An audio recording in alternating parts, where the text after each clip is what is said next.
wange Reverend Frederick Emmanuel Lubega Katonda ambedde era nensobola okuba nga mpererezaako mu kifo kino. Yange nze Ssaalongo Kalyango Stanley Dickens Ekkanisa y'e Katwe nagiyingira nga nze okutandika okusoma senior 1 mu mwaka gw'ensanvu Canon Gasta Lule ndi mukristaayo mu busumba bwa Martyrs Church Katwe nsa gye mbaddemu emyaka egikunukkiriza mu 35. Ekkanisa eno we nagiyingirira mu mwaka 1989 yali ekyali wano ku community we twava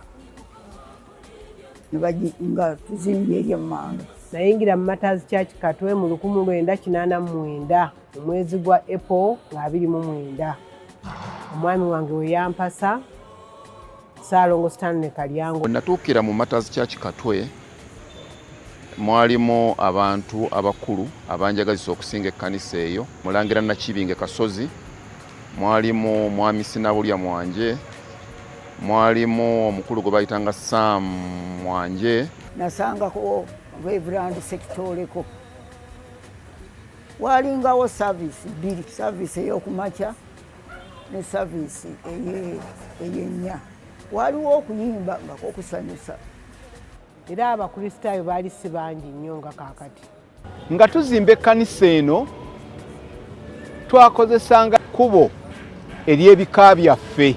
Ekika ky'Engeye, ab'Engeye ne baleeta eky'Emmamba ne baleeta, ate ne wajjawo akataayi, buli muntu kyalina kyakola kyaleeta. Ako ng'akataayi bwe kaziima nga kagenda kagattako bwe batyo bwe baazimbanga mu ekkanisa eno bwetyo bwe yazimbibwa.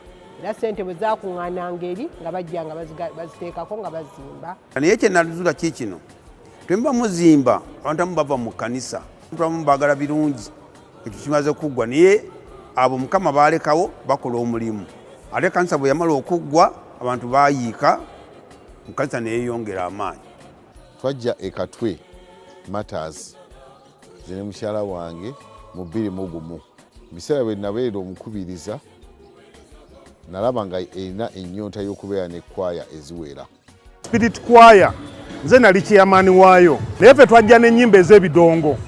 Naye tulabye nti waliwo abantu abalina ebirabo eby'enjawulo ate ebisobola okuzimba ekkanisa eno.